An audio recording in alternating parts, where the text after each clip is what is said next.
Welcome back, everyone. Today we are starting lesson 3. We are zooming right through this story. I hope you are enjoying it. Okay, and let's go ahead and jump into our learning intentions. So we are learning to examine points of view so we can compare and contrast different points of view in a story. So we know we're successful when we can define point of view. So what even is that? We've talked about points of view before, but we will review. Identify the point of view from which the story is narrated, so either first person or third person, and then compare and contrast the points of view. So, our foundational skills for today is you have a fluency read. So, this one is called 3, 2, 1, blast off. Okay, and we are still focusing on those prefixes dis, re, and non. So when I'm looking at the list of words here, you need to remember that you know what sounds these prefixes make. You know how to pronounce them. So when I get to words with that prefix, that beginning prefix part should make it a lot easier for you to read. So when I see these first words here, I see that they all start with the dis. So I know what beginning sound they have. So I have disagreed, disappeared, disliked, disorder, and then I have the non words. So I have non-flammable, nonsense, then re's. So I have reappeared, rearranged, relaunch, repacked, replace, reread, and reuse. Now I am going to model for you because again, when you practice reading these on Seesaw, I want you to first read the whole thing to yourself. And then once you've gotten a little bit of practice with it, and that's when you could also read it with mom or dad, brother and sister, whoever you have around, you can have them help read with you because we want you to practice getting better at your fluency. So being able to read smoothly. Then I want you to read for about 1 minute recorded for your teacher. Okay, so if your teacher sends this out to you on Seesaw, you're going to practice reading it out loud for your teacher for about 1 minute. Okay.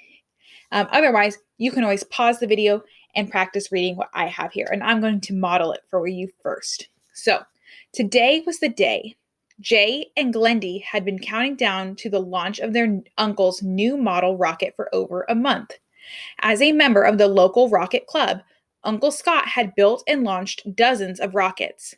However, this one was different because this time Glenn and Jay would be at his side for the whole thing, so they could see all the steps involved. They were junior members of the Rocket Club now, and this would be their first project. So I want you to notice how I tried to read smoothly, and I have to pause at each period. Okay, and I am going to take my time with this. It's not a speed read. So again, like this first sentence, today was the day. And there's a period, so I pause. Jay and Glendy had been counting down to the launch of their uncle's new model rocket for over a month. There's a period, so I pause. As a member of the local rocket club, there's a comma, so I also pause at commas. So as a member of the local rocket club, Uncle Scott had built and launched dozens of rockets, period, so I pause.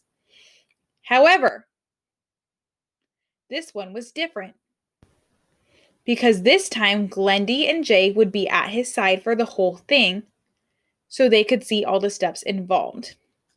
And then my last tip that I would give to you whenever you pause, so at a period or a comma, you're pausing, take a breath.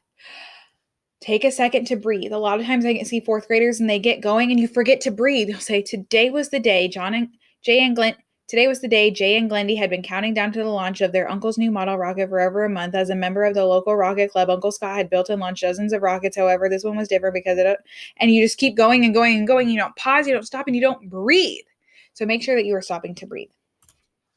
Our vocabulary for today, we have eager. Okay, so eager is a strong want to do or have something. So we got SpongeBob here, and he is so excited. He thinks he's going to explode because he's eager for something, right? So let's go ahead and get to reading. So chapter 5, a good idea. The boy put his basket of salt in his father's small boat. He looked up to see the giant stepping over the hills. The boy marveled at how easy it was for the huge man. He wished he had long legs like him. Long legs would be good for winning races and crossing mountains, he thought. Suddenly, he had an idea. He turned to the villagers who were packing the baskets into their boats. Why don't we make a bridge between the giant's island and our island? He said excitedly. Then you could get the salt in all kinds of weather, and I would never get seasick again. No one can make a bridge that long, laughed the villagers. I can, said the boy, looking at the giant, who was now standing on the shore. The villagers laughed even harder, or even louder. The boy says we can build a bridge from here to there, they said, pointing across the sea. What a dreamer he is. The boy's father did not like the way they laughed at his son. It was good to have dreams. How would you make a bridge? He asked gently. With the giant's legs, answered the boy. He walked over to the giant and stood beside him. He held up his hands as if measuring how long his legs were. Please, giant, he called, can you help me make a bridge? The giant was puzzled. He didn't understand. Sitting down on the sand, the giant pulled his legs up to his chest and wrapped his arms around his legs as if to hold himself together. Okay, so we look back at the last one, we can kind of see that in the picture. How would a big giant like me be able to help a small boy like you? He asked. Like this, said the boy. Quickly, he made 2 piles of sand on the shore. This is your island, he explained, and this is mine. Then he sat on one pile of sand and stretched his legs over to the other. See, if you stretched out your legs, they would reach from your island to my island. Then people would come more often to get their salt. So we can see in the picture down here, the boy is demonstrating how to reach his leg from one island to the other. The giant liked the idea of people coming more often to his island. A big smile spread across his face. They would bring food and he would have more to eat. Tell me what to do, he said eagerly. So remember, he's eager, he's excited about this. Well, began the boy, as soon as we have used up the salt we have in our baskets, we'll light a fire. The smoke will be a sign for you that we are ready. The giant listened carefully as the boy explained how they could make a bridge. The boy's father waited patiently in his boat. He was glad the giant was interested in his son's idea. The other villagers were strangely silent as they got ready to sail home. Perhaps the boy was on to something with his bridge idea, they thought. They wished they hadn't laughed at him. Chapter 6. The Bridge. As soon as the villagers had used up all the salt that they had collected, the boy and his father lit a fire. The flames leapt higher and higher as the wood burned, and a trail of smoke rose into the air. The puffs of smoke told the giant that the villagers had no more salt. Then the boy got a long bamboo stick and bamboo ladder and looked out to the sea. He shaded his eyes with his hand as he searched for the horizon. At first, the boy saw nothing, but the giant had seen the villagers' smoke signals. He stretched his long legs across the sea, his toes pointing to the sky like big, fat button mushrooms. The boy grinned when he saw the giant's feet. It was such a strange sight. The boy waited until the giant's feet had passed over his head. Then he reached up and tapped one of the giant's feet with the bamboo stick to let him know he could put his feet down. Slowly, the giant lowered his feet until his heels touched the ground.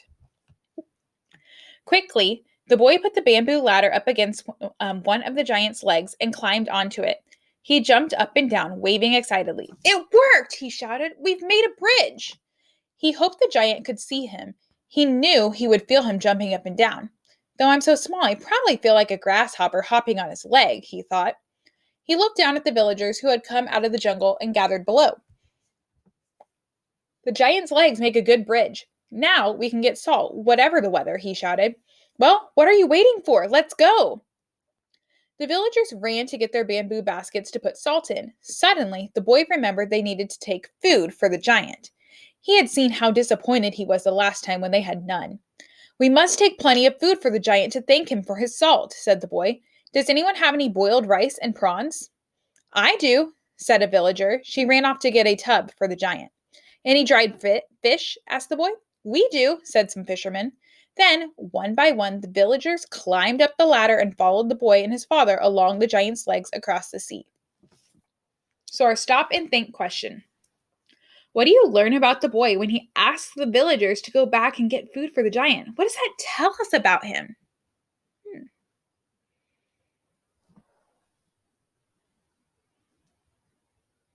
Do you think he's kind or maybe considerate or generous? He has maybe some empathy because he saw how upset the giant was when they had no food the last time. So he's thinking about the giant and how his feelings. Okay, so the boy's pretty kind, he's generous, he's empathetic to think about the needs of the giant, right? That tells us, that shows a lot about the boy right there. The author didn't tell us those things, but by showing us that, by saying that the boy goes, oh, wait, we need food for the giant. Who has this? Who has this? Okay, that's showing what kind of character the boy is. So now let's look at point of view. Okay, our topic of the day, point of view. So first off, point of view is who is telling the story. So we have two different types of narrators. We have a third person point of narrator. They stand outside the story and know what the characters think and feel. So a third person narrator is not actually a character in the story. It's an outside perspective or an outside viewer. A first person narrator is a character inside the story and only knows his or her own thoughts. Okay. So if I'm telling you the story, I only know what's happening, like what's happening with me, my thoughts about it. Okay. So that's a first person. Third person is someone that's not in the story and they can know all the characters' thoughts. Today, we're going to examine the effect of the narrator's point of view by comparing and contrasting how the story would be different if the boy had told the story. So, first off, let's figure out what point of view this is. It says, the boy put his basket of salt in his father's small boat. He looked up to see the giant stepping over the hills. The boy marveled at how easy it was for the huge man. He wished he had long legs like him. Okay, so we're going to pause for a second because our stop and think question is, this story told from first person or third person point of view? Remember, first person is a character in the story is telling it. Okay, long legs would be good for winning races and crossing mountains, he thought. Suddenly, he had an idea. He turned to the villagers who were packing the baskets into their boats. So, who's telling this story? Is it someone in the story? You're right, it's not. It's not someone in the story, okay? Because it keeps saying he did this and he did this. If it was someone in the story, it would be like, I did this, okay? I packed the boat. I looked for the villagers. I talked to the giant. But it's not. It says the boy did this or the villagers did this or he did this, okay? So this is a third person point of view. And so we can see that with the pronouns. So we see like the word he thought, or he had an idea. He turned to the villagers. Okay, all of these, I'm not talking about me. It's like this outside perspective, this narrator. Okay, so the narrator is not in the story right now. They're outside just watching. Okay, and then down here it says, like, said the boy. Okay, so it doesn't say, like, I said, the boy said it, someone else said it.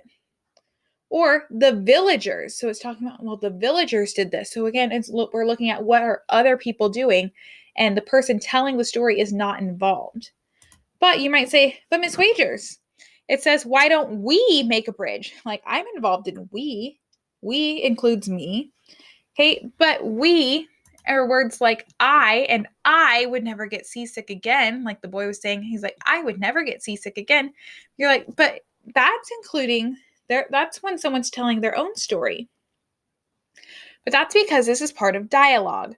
So I put in the red box right here, those are quotation marks. So quotation marks, that includes dialogue. So when we're looking at point of view, we're not going to include the dialogue. Dialogue is separate and it's special. And that's why we put it in those quotation marks so we can tell that someone is speaking. When we're looking at point of view, we're looking at the parts that are not in the dialogue. So like after in the first one, it said he thought, okay, or he had an idea, okay? When we're looking at the dialogue, that's actually someone talking. Okay, so good authors will often use dialogue to make a story more interesting. So again, for this word I, then you could go get salt in all kinds of weather. And I would never have to go be seasick again. So the narrator is listening and repeating what a character is actually saying. And we know that because they put it in these quotation marks, which means that it is dialogue or that someone is talking. So let's continue with point of view. On page 23, it says that the villagers think that the boy's idea to build a bridge between the two islands is silly. They laugh at him and call him a dreamer. They don't think very much of the boy's idea. We're going to read and look at page 27. According to the narrator, what are the villagers thinking as they get ready to sail home? Okay, so here's page 27. The giant listened carefully as the boy explained how they could make a bridge. The boy's father waited patiently in his boat. He was glad that the giant was interested in his son's idea. The other villagers were strangely silent as they got ready to sail home. Perhaps the boy was onto something with his bridge idea, they thought. They wished they hadn't laughed at him. So when we look back here, okay, what are the villagers thinking now as they're getting ready to go home? Okay, well, the narrator is telling us, okay, this third person narrator, so it's not a person in the story, but they know that the villagers, they're kind of feeling bad about laughing at the boy, okay, because they're realizing, oh, his idea might actually work. Okay, so now we're going to get into comparing and contrasting our points of view. So remember, we said that our story is told in a third person point of view. So that means that the narrator is outside the story. So it has some pronouns like the boy put the basket of salt in his father's small boat. Okay, so those things, it's not including me at all. Like first person, I always like to say it includes me because I'm number one. Okay, there's nothing about me in this. It's the boy and his basket and his father's small boat. But I could change this. If I were to rewrite the story, I could rewrite it in first person, and that would change the meaning of the story a bit. So I could change it, and I could change my pronoun specifically and say, I put my basket of salt into my father's small boat. So now it's all about me and what I did. Okay, so in this instance, it doesn't change the story that much. Okay, but it's talking about me and what I did. I'm telling you what I did instead of this narrator telling us what someone else did. So, as another example, the narrator also is giving us now just some knowledge about the story. So it says, the boy's father did not like the way they laughed at his son. Okay, so the narrator is giving us knowledge about how the boy's father is feeling. Okay, the boy's father didn't tell us, the boy didn't tell us that he was feeling upset. Okay, the narrator is telling us that the boy's father did not like the way they laughed at his son. So I could change this and say, I don't think my father liked the way they laughed at me. So if the boy's telling us the story, he could say, I don't think my father liked the way that the villagers laughed at me. So he could change this. And that's where the meaning of the story starts to change because the boy, if he was telling it, he has to like kind of say what he thinks because he doesn't know his father's actual thoughts. Okay, the father thought it in his head. He didn't say it to the boy. So your reading response for today is to rewrite the text to change it from third person to first person. So instead of saying he's and hims, you're thinking about how am I including me? Like if I'm the boy telling the story, hey, what would the boy say? So instead of it saying he hoped the giant could see him, what is the boy going to say? Okay. And then the same for the second one, the boy's father waited patiently in his boat. He was glad the giant was interested in his son's idea. So, what would the boy say if the boy was the one telling the story? So, you get to be a little bit creative here. It should still be similar. Like on this last page, I didn't change everything a lot. I went from the boy put his basket of salt into his father's small boat to I put my basket of salt into my father's small boat. Okay, so I didn't change it a ton, but we need to kind of change these pronouns from he's and hims to like I's and me's and my's because the boy, we're going to pretend like we're the boy and we're telling the story. So that is where I will leave you for today. Again, I hope you have a wonderful day. Do all of your homework, listen to your teachers, listen to your parents, and I will see you next time. Bye.